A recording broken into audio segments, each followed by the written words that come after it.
So, if you follow me on Tumblr, you may have seen a bit of live blogging every Friday in February and March.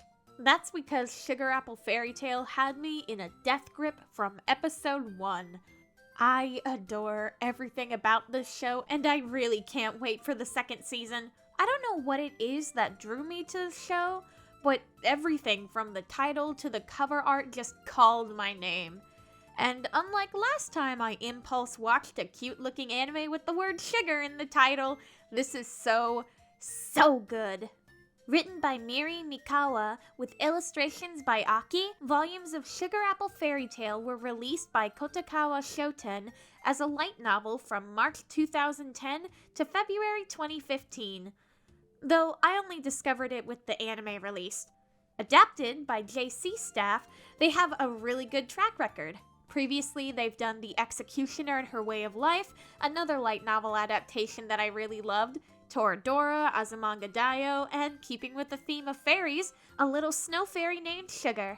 I really liked this series, and honestly, this video is just a bit of an excuse for me to share my thoughts with the world. I've kind of been in a creative burnout, I think. Just like so many ideas are bouncing in my head, and I can't focus on one thing. Plus, I have a job now, so schedules are a thing. But, this video. Yay!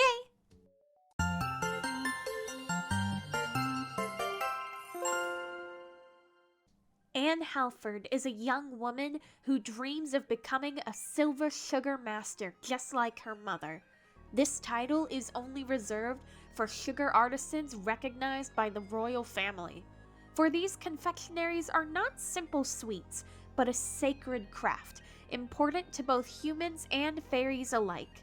Shortly after her mother passes, Anne sets out to claim this title for herself. Very quickly, though, we see that this world is far from the perfect fantasy land. Fairies in this world are enslaved by humans. The wings of a fairy are their life force, and once humanity learned of this, they began to capture fairies, tearing off one wing and threatening to destroy it in order to force obedience. Anne has a long road ahead of her, and despite how much she hates the practice, she needs protection. So, in search of a warrior fairy, she meets Xiao Fen Xiao. So, I will admit, I was a bit wary going into this series upon seeing it labeled as romance. Hopefully, I don't need to explain why love stories between a person and their slave are problematic, to say the least, but, luckily, this particular plot point goes by rather quickly. Anne, the whole time, is clearly uncomfortable with the idea of keeping Xiao's wing and treats him like a friend. When Xiao gets angry, saying how could they ever be friends when she holds his life in her hands, she understands. Later, she returns his wing, and for most of the show, he travels with her of his own free will. Along with them is a much smaller fairy named Mithril Lid Pod. Anne saved him from a fairy hunter early on, and he's decided to repay the favor to her. Beyond that pretext, he just likes being around Anne and Xiao. And the story focuses on this trio traveling across the land, meeting other sugar artisans as Anne refines her skills and works to become a silver sugar master. Every episode, I fell more and more in love with this series. The animation and art style is gorgeous, taking all the best parts of classic shoujo stories and giving them new life. All the sugar candies are done in 3D, and honestly, they're gorgeous. Maybe a bit rough, but they blend in well enough with the environments. The animation is also really good, when it needs to be at least. For the character close-ups and grand emotional moments, it's gorgeous. I can't place it exactly, but something about the art just really brings in the big shoujo Doki Doki vibes.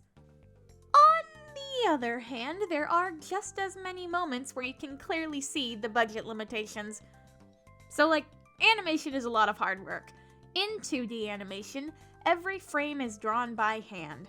Naturally, there will be some parts of a story you want to focus on more.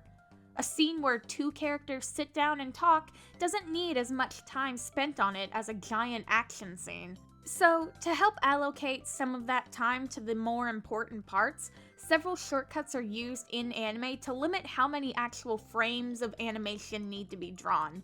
Lip flaps are the main thing that get worked around. If a character is talking, their mouth needs to move, which is more drawings. So sometimes they'll be off screen or their mouth will be covered by something. It's not a bad thing to use these shortcuts by any means. Normally, I don't even think about it, but for some reason, I noticed it a bunch. It wasn't really well disguised either. And it's not even just lip flaps, but whole motions as well. Alright, so there's this bit where Xiao takes Anne's hands to warm them up. We don't see the action. The camera is placed on the fire, we hear some kind of rustling. Close up to Anne's eyes as we hear Xiao breathing deeply. Cut to behind them when Anne asks what he's doing, and finally we see he's taken her hands as we cut to a different angle, and I am just very confused as to the direction of this scene. Or this bit later on when Anne is shoved by this loser sexist dude. We get the establishing shot, hearing the guy fussing at Anne, Anne replies, then cut to the dude talking, he does a shove, and then we just see Anne on the floor. It's so unintentionally funny because it is this close to looking like the Family Guy falling pose. But oh man, the moments given focus are, it's gorgeous. It makes my heart all kinds of warm and fuzzy.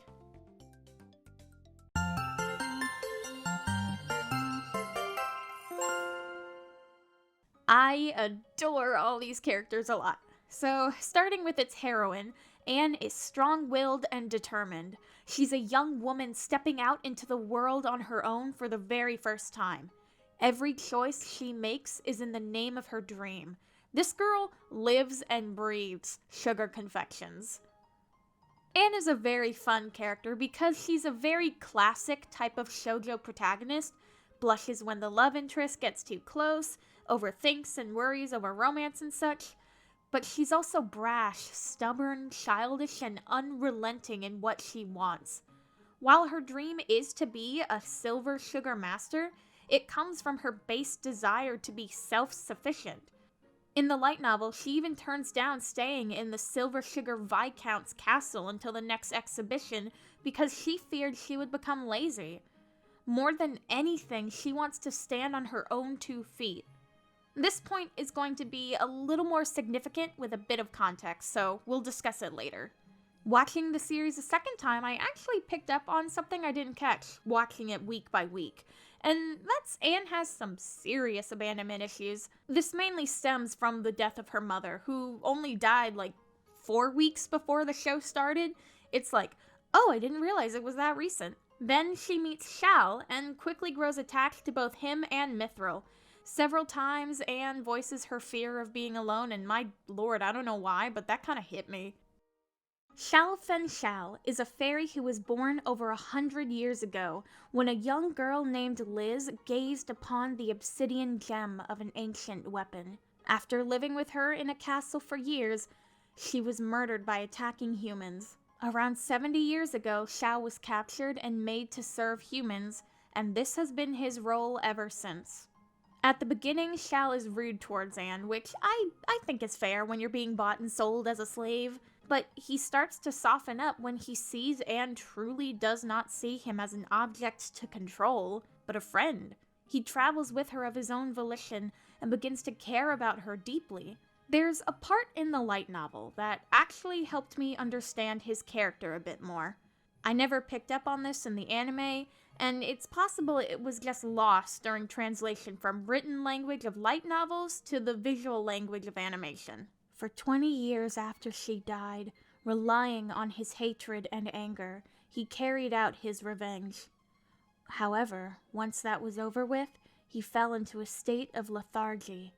His anger and hatred towards humans smoldered deep in his chest, but nothing mattered anymore. And so, in that empty state, nearly 80 years had passed. This guy is Depression the Fairy. But through his light teasing with those around him, we can see his interest in the world reignite, because for the first time in a long time, he's actually experiencing the world around him. This guy is so funny. He can do pretty much anything he wants and no one will stop him. The only person who can is Anne, and that's because she's the only one he'll actually listen to. There's also like This running gag? I don't think it's a gag, but anyway. People keep confusing Shao for a companion fairy, which, make of that what you will, because he is described as so strikingly and ethereally beautiful. For his part, he doesn't really do much to deny this fact. When he first meets Anne, we can tell he's gone through the routine of being bought and sold plenty of times. He'll play whatever role he needs to, which is, God, so messed up. But now he has friends and people he's learning to trust. Now, taking a bit of a left turn, Jonas is a very interesting character to me. He starts off as both a rival and a love interest, but very quickly drops that second title. How do I put this lightly? He's kind of an incel? To fully explain why would be a spoiler, but let's just say he doesn't take no as an answer very well. Moving forward, he's more of an antagonistic force, but never fully an antagonist. He berates Anne and is still a dick, but we start seeing other sides of him. Mainly, he's just sort of pathetic. When he doesn't have people backing him up, he crumples like a paper bag. He boasts about his skills and about how Anne can never beat his skills as a sugar artisan, but we know that isn't true, and we know he knows that isn't true because he stole her work. We see how, when surrounded by his own people, Jonas is put down and relegated to a servant boy, basically. This is interesting to me because, in real life, that's what these kind of people are. Serious for a moment, but every big wig fascist or pickup artist are deeply insecure men. And to make up for that insecurity, they lord power over the people they think they deserve to boss around. But what makes Jonas interesting is how at the very end, we see hints that he has the capacity for change, for recognizing his ways of thinking were wrong. Back to non-serious time. Fuck this little man.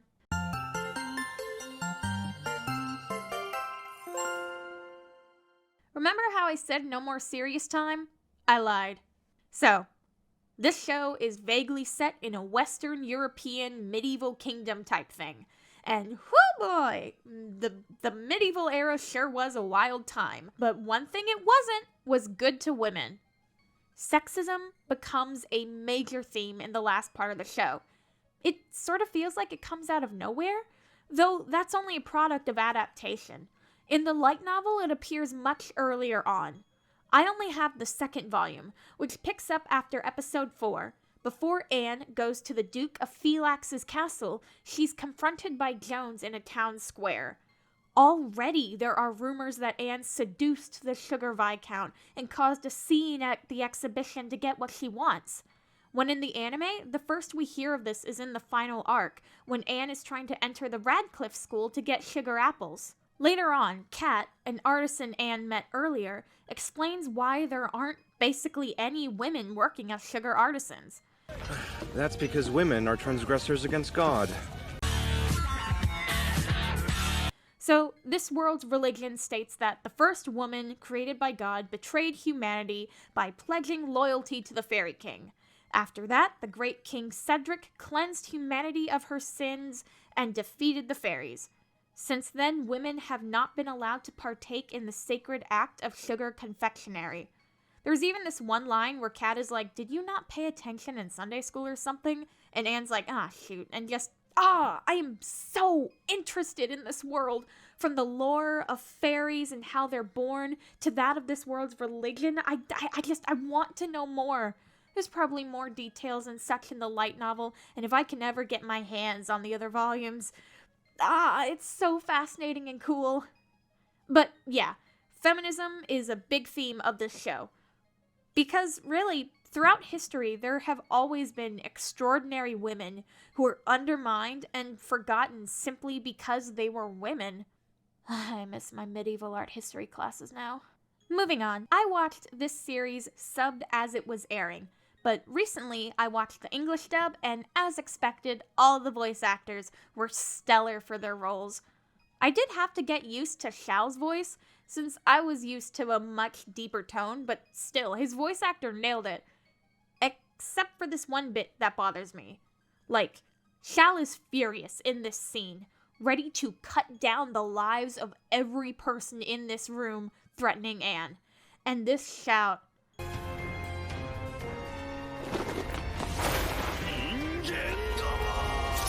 but the dub went to this. You damned humans. Like, it's not bad. It's not bad acting. I just don't know why, in this specific moment, it wasn't the shout. Like, come on, man, let me hear that full murderous rage. I also like the color gradients that the characters have for their hair. The only thing that bothers me is how top-heavy it is sometimes. Like, it feels a bit too concentrated in one spot. You know, actually looking at the characters again, it mainly bothers me on Jonas. Just like, the blue doesn't really blend well with his blonde hair. I can see what they were going for, but it just misses the mark. Okay, I want to talk about this one part that hit me right in the gut. So, early on, Anne meets Kat, whose real name is Alf Hingley, a silver sugar master. Anne spends the whole episode tutoring under him to pay back the loss of a previous sugar candy that was destroyed. He's kind of a jerk, but in that way that tells you he's a jerk who cares, making sure Anne doesn't overwork herself and such. The entire time, she only knows him as Kat. She does not know he is Alf Hingley. And the whole time, he calls her brat and pipsqueak in a sort of good-natured manner. And when she realizes it's Alf Hingley, she's like, oh my god, this famous sugar artisan I admire has been mocking me the entire time and I didn't even know it. Kat pulls out this line. You're an artisan too, so never idolize others. You're one of a kind, and second to none. Oh my god. As an artist, that just gut punched me.